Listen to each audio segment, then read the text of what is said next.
Namaskar student. We will do question and answer of chapter 4 Democratic Republic of Congo, the land of dense forest. So firstly in your notebook you have to write down PA2. Okay, make separate notebook. PA2 की separate notebook बनानी है आपको. Okay, then write PA2, then chapter name. Firstly note down the date here. Note down the date, classwork or homework. Okay, then PA2, then chapter 4 Democratic Republic of Congo, the land of dense forest. बच्चों देखो PA2 का syllabus, अगर आपकी PA1 की notebook खाली है, आपने उसमें टर्म 1 का काम नहीं किया है, then you can write in PA1.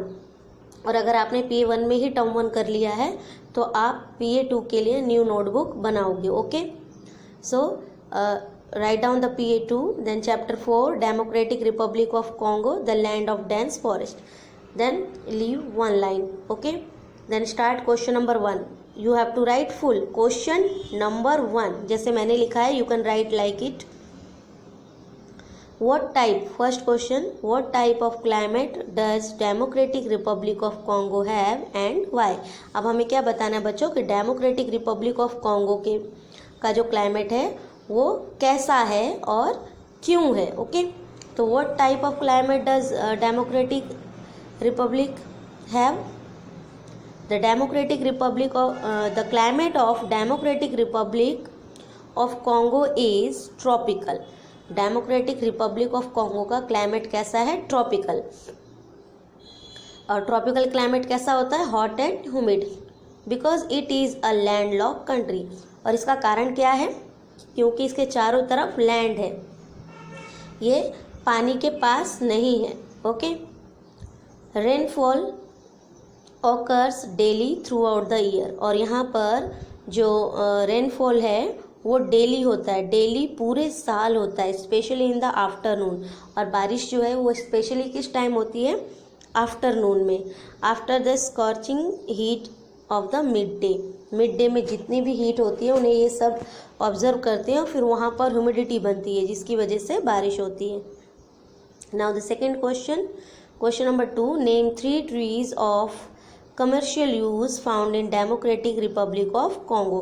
तो ऐसे हमें 3 ट्रीज बताने हैं जो कमर्शियल यूज़ यानी कि जिन्हें ऐसे थिंग्स बनाने के लिए यूज़ किया जाता है जिनसे उन्हें इनकम होती है. ओके, तो एबोनी, महोगनी एंड रबर, ये 3 ट्रीज़ ऐसे ट्रीज़ हैं जिनसे यूज़ करके ऐसे थिंग्स बनाए जाते हैं जिन्हें पर सेल करने के बाद, बेचने के बाद, मार्केट में बेचने के बाद उन्हें मनी अर्न होता है. और इस तरीके के ट्रीज़ को जिनसे कुछ चीज़ें बनाए जाएं और उन्हें बेचकर मनी अर्न की जाती है, उन्हें हम कमर्शियल यूज़ वाले ट्रीज़ कहते हैं. Okay, so ebony, mahogany and rubber are the 3 trees of commercial use found in Democratic Republic of Congo. Okay, now the third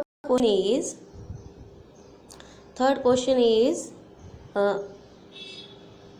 name the countries along the eastern border of Democratic Republic of Congo. अब बच्चों देखो democratic republic of Congo 9 countries से surrounded है. It is surrounded by the 9 countries.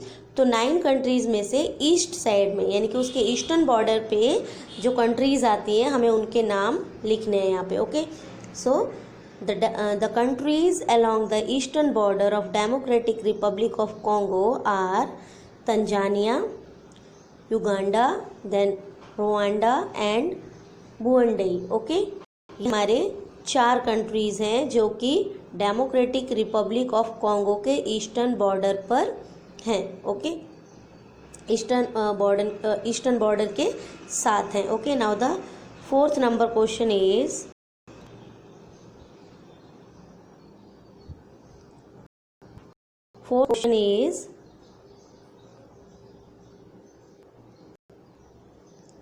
Question number 4. अब देखो new page है, मैंने new page लिया है. ओके, तो न्यू पेज पे आपको जो कुछ बच्चे क्या करते हैं, फर्स्ट लाइन स्किप कर देते हैं.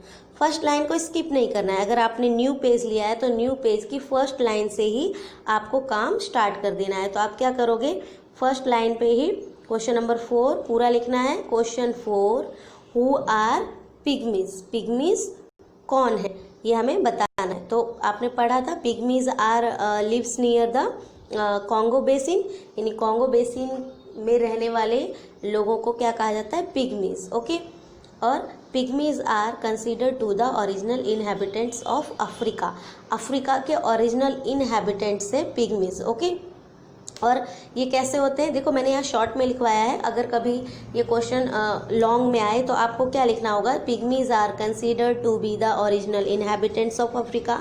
फिर आपको इनके बारे में बता देना है कि हाउ आर पिग्मीज, पिग्मीज कैसे हैं, they are short in height and live in टेम्परेट्स।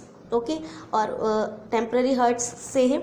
और हट्स कहाँ बने होते हैं, they built their huts on trees और on poles because the ground is wet and marshy. And pygmies move from one place to another place in search of food and hunting and gathering food is their main occupation. Okay, तो ये कुछ points हैं। जैसे जब अगर ये question long में आए, डिस्क्राइब करने के लिए आए कि डिस्क्राइब द पिग्मीज, तो आप इन्हें 3 और 4 पॉइंट्स में लिख सकते हो। Okay, so who are pygmies, in short we can write pygmies are considered to be the original inhabitant of Africa. Okay, now the question number 5। अब बच्चों क्वेश्चन नंबर 4 के बाद again leave one line and then start question number 5. Question number 5 is name the minerals found in Congo. अब हमें minerals के name लिखने हैं जो कॉन्गो में मिलते हैं। तो बच्चों यहाँ पर आप 3, 4, 5 कितने भी लिख सकते हो, जो भी आपको याद आते हो। ओके, तो मैंने यहाँ पर कुछ मिनरल्स लिखे हैं which are minerals found in democratic republic of Congo are bauxite, cadmium, copper, diamond, gold, zinc, iron, manganese, uranium, silver, radium etcetera.